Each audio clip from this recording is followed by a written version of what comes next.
El principio que vamos a ver a continuación es el principio de carga de la prueba y autorresponsabilidad de las partes. El principio de carga de la prueba nos indica que la parte que alega un hecho es quien tiene esa obligación de probarlo. Eso es carga de la prueba. Dentro de nuestro sistema penal oral acusatorio, la carga de la prueba siempre recae, de manera general, recae en la Fiscalía General de la Nación, que es quien tiene que probar la responsabilidad de la persona dentro de la conducta penal, dentro del tipo penal como tal. Pero también la defensa es quien tiene la responsabilidad, pues obviamente, de alegar o de demostrar lo que a su bien le favorece, o lo que le favorece pues al cliente como tal. El principio de carga de la prueba entonces nos indica que la parte quien alega es quien debe probar un hecho, y pues en el proceso penal pues la fiscalía es quien debe demostrar la responsabilidad de la persona que se está investigando. Pero también el principio de carga de la prueba nos indica la autorresponsabilidad de las partes. Y esto nos indica que cada parte es responsable por la actividad probatoria. En consecuencia de que si alguna de las partes desatiende esa responsabilidad que tiene, ya sea de probar o que por su inactividad no se haya probado o podido probar el hecho que la parte quería demostrar, pues el juez simplemente tiene que fallar y no está autorizado para dejar de fallar porque una de las partes no le probó, o porque no alcanzó a probar, o porque por su inactividad no lo alcanzó a hacer. El juez tiene que tomar una decisión y obviamente cada una de las partes asume esa responsabilidad de no ejecutar una buena práctica probatoria. ¿Y en qué va a ser la responsabilidad, o en qué se va a ver esa responsabilidad? Pues en la responsabilidad de asumir un fallo que posiblemente no lo beneficie. Nuestro siguiente principio es el principio de valoración de la prueba conforme a las reglas de la sana crítica, y es un principio que es exclusivo del juez. Es decir, que el juez para tomar una decisión debe basarse con las reglas de la lógica, la ciencia y obviamente las reglas de la experiencia, porque estamos frente a libre apreciación de la prueba y en un sistema de tarifa legal. Entonces, si una teoría del caso, si la que mejor se ha ajustado a lo que el juez en su libre apreciación se ha indicado, es decir, si con la teoría del caso se llegó al conocimiento más allá de toda duda razonable del juez, pues la valoración de esos elementos que ya han sido introducidos al proceso como prueba, pues deben acogerse a esas reglas de la sana crítica, la lógica, la ciencia y las reglas de la experiencia. Otro principio importante y que atañe casi que al juez es el principio de imparcialidad. El principio de imparcialidad de la prueba judicial nos indica o nos garantiza de que el juez tiene que estar ajeno de cualquier vicio subjetivo, de cualquier subjetividad frente a la valoración de una prueba, frente a la admisión, frente a la práctica de la prueba hacia alguna de las partes. Es decir, el juez no puede tomar partido dentro del proceso y favorecer a alguna de las partes, y debe garantizar siempre esa imparcialidad, ser neutral dentro del proceso, pues porque esa es su función. ¿Sí? Dentro del principio de imparcialidad tenemos la recusación y el impedimento. Si el juez por cualquier situación de carácter subjetivo algo le impide poder conocer dentro de ese proceso, porque digamos la víctima fue un familiar, o porque la persona que está llevando el proceso es un familiar, y eso precisamente hace que esa imparcialidad se vea obviamente obstruida, pues precisamente lo que debe hacer el juez es apartarse del proceso, es declararse impedido, o si alguna de las partes observa que el juez no es el idóneo, porque la parcialidad va a estar obviamente en tela de juicio, pues lo que debe hacer es recusar el juez, es decir, solicitar que ese juez no conozca del proceso porque puede tomar partida por alguna de las partes y obviamente ese principio de imparcialidad pues se va a ver afectado. Otro principio importante y trascendental dentro de nuestro sistema penal oral acusatorio es el principio de publicidad de la prueba.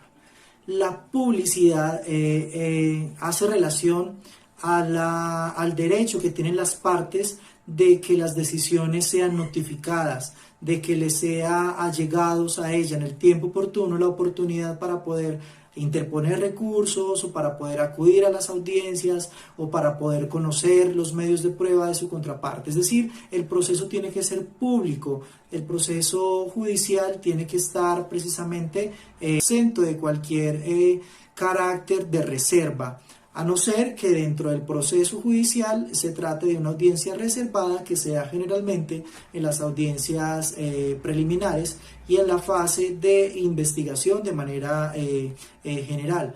Pero el principio de publicidad nos garantiza de que el conocimiento del proceso pues le compete no solamente a las partes sino también a la comunidad en general. Por eso los juicios orales o las audiencias son públicas en pro de ese principio de publicidad. El principio de publicidad también nos hace alusión al derecho que tienen las partes de conocer las pruebas en el curso normal del proceso y también de la motivación que tiene que hacer el juez dentro de la sentencia, es decir, que se motive adecuadamente las razones fácticas o jurídicas de su decisión, es decir, lo que tiene que ver con los hechos y con el derecho como tal. Esto nos ayuda también, ese principio de publicidad, a que se puedan interponer los recursos cuando el juez incurre en vías de hecho, es decir, que se aparta de la norma de manera arbitraria o brusca y desatiende normas constitucionales o contenidos normativos en general.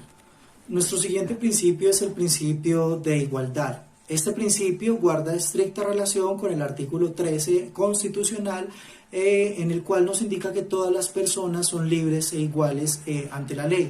Este principio de igualdad nos garantiza que todas las partes son libres e iguales de acudir al proceso en igualdad de armas. Es decir, que todas las partes tienen los mismos derechos, tienen las mismas oportunidades para solicitar, para poder controvertir, para poder acudir a las audiencias. Ninguna de las partes es más que nadie dentro del proceso judicial como tal. Es decir, el principio de igualdad nos garantiza que todas las partes tienen las mismas condiciones para poder acudir dentro del proceso judicial sin tener una mayor prelación que la otra. Otro principio importante también es el principio de igualdad de armas. Y este principio es importante también por cuanto nos indica que las partes tienen las mismas oportunidades para poder presentar pruebas y para poder controvertir, obviamente, todos los hechos que son objeto de investigación. Las partes son, asimismo, relacionado con el principio de igualdad, tienen las mismas oportunidades procesales para poder desarrollar sus actuaciones de una manera adecuada dentro del proceso. Debe entenderse que el principio de libertad, de igualdad de armas, no se refiere como erróneamente, pues dentro de la práctica uno escucha o logra entender que las otras personas tienen una percepción equivocada del principio de igualdad de armas y creen que el principio de igualdad de armas se refiere a el arma como tal, el objeto como tal, que se ha utilizado por una de las partes en contra de la otra frente a un proceso, es decir, un cuchillo frente a un arma de fuego. No, el principio de libertad de armas no se refiere a las armas de fuego o armas blancas o a estos elementos. El principio de igualdad de armas se refiere a la oportunidad que tienen las partes o esa igualdad que tienen las partes dentro del proceso judicial, es decir, la Fiscalía y la Defensa, para poder llevar a cabo toda su actividad probatoria, es decir, para poder solicitar las pruebas, para poder controvertir las pruebas, para poder acudir a audiencias, para poder solicitar audiencias si a bien lo requieren. A ello pues hace referencia el principio de igualdad de armas. Finalmente, vamos a ver el principio de lealtad o probidad, en el cual las partes deben actuar con buena fe, deben actuar con lealtad dentro del proceso judicial. Las pruebas tienen que ser obtenidas de una manera adecuada, la actuación de cada una de las partes tiene que ser de una manera transparente, no pueden actuar de mala fe dentro del proceso judicial. A esto se refiere pues el principio de probidad, o podemos indicar también que es el principio de actuar de buena fe de cada una de las partes. Así terminamos con esta lección frente a los principios de la actividad probatoria dentro de las pruebas judiciales. Es importante tener en cuenta pues todos estos principios, porque son los que se van a desarrollar dentro de cada etapa del sistema penal oral acusatorio, y obviamente deben estar debidamente observados por cada una de las partes a fin de evitar nulidades, o a fin de que nuestro desarrollo probatorio pues pueda verse obviamente vetado, o pueda verse afectado precisamente por la inobservancia de estos principios de la prueba judicial. Con ello pues terminamos, deseándoles que estén muy bien. Nos vemos en una próxima ocasión.